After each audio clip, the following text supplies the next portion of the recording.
Hey everybody! Welcome to Storytime with Jen. Today I have a very old friend with me. His name is Henry. Henry, can you say hi?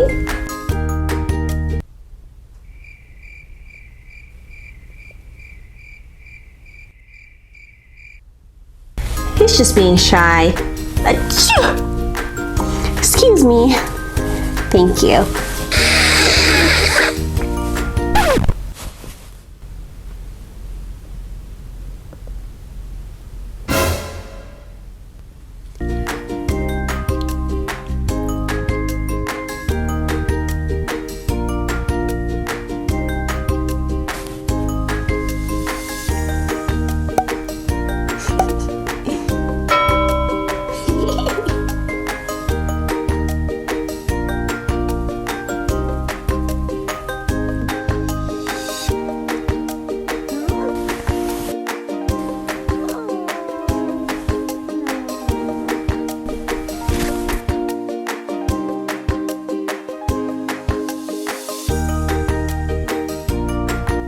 Today we'll be reading Corduroy, written and illustrated by Don Freeman.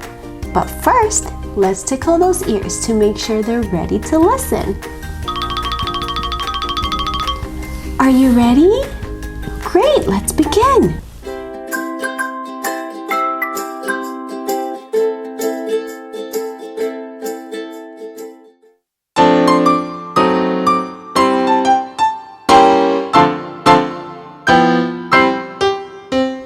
Corduroy is a bear who once lived in the toy department of a big store.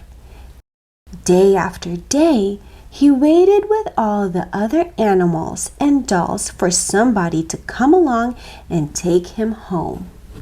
The store was always filled with shoppers buying all sorts of things. But no one ever seemed to want a small bear in green overalls. Then one morning, a little girl stopped and looked straight into Corduroy's bright eyes. "Oh, Mommy," she said, "look, there's the very bear I've always wanted." "Not today, dear," her mother sighed. "I've spent too much already. Besides, he doesn't look new. He's lost a button to one of his shoulder straps." Corduroy watched them sadly as they walked away.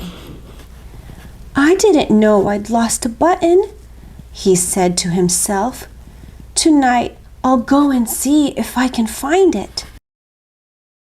Late that evening, when all the shoppers had gone and the doors were shut and locked, Corduroy climbed carefully down from his shelf and began searching everywhere on the floor for his lost button. Suddenly, he felt the floor moving under him. Quite by accident, he had stepped onto an escalator, and up he went. Could this be a mountain? He wondered. "I think I've always wanted to climb a mountain." He stepped off the escalator as it reached the next floor, and there, before his eyes, was a most amazing sight. Tables and chairs and lamps and sofas and rows of beds.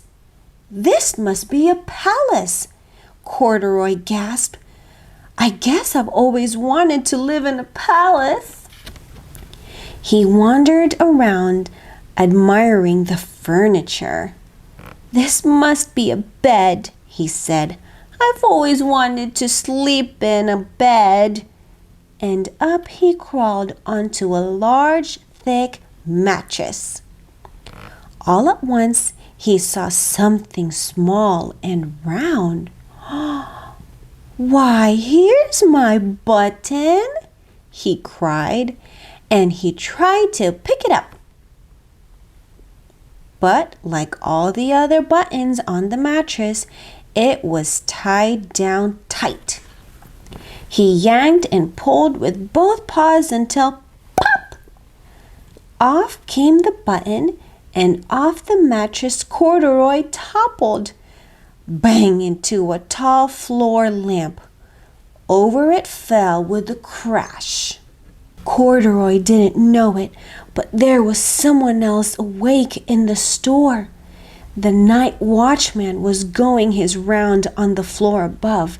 When he heard the crash, he came dashing down the escalator. "Now who in the world did that?" he exclaimed. "Somebody must be hiding around here." He flashed his light under and over sofas and beds until he came to the biggest bed of all. And there he saw 2 fuzzy brown ears sticking up from under the cover.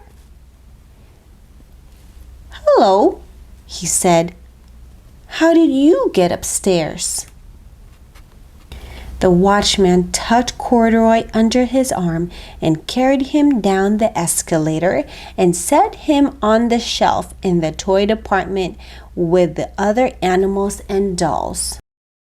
Corduroy was just waking up when the first customer came into the store in the morning. And there, looking at him with a wide, warm smile, was the same little girl he'd seen only the day before. "I'm Lisa," she said, "and you're going to be my very own bear. Last night I counted what I've saved in my piggy bank, and my mother said I could bring you home." "Shall I put him in a box for you?" the sales lady asked. "Oh, no, thank you," Lisa answered, and she carried Corduroy home in her arms. She ran all the way up 4 flights of stairs into her family's apartment and straight to her own room. Corduroy blinked. There was a chair and a chest of drawers, and alongside a girl-sized bed stood a little bed just the right size for him. The room was small, nothing like that enormous palace in the department store. "This must be home," he said. "I know I've always wanted a home." Lisa sat down with Corduroy on her lap and began to sew a button on his overalls. "I like you the way you are," she said, "but you'll be more comfortable with your shoulder straps fastened." "You must be a friend," said Corduroy. "I've always wanted a friend." "Me too," said Lisa, and gave him a big hug.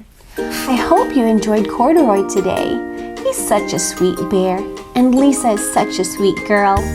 Well, thanks for joining me today. I'll see you later.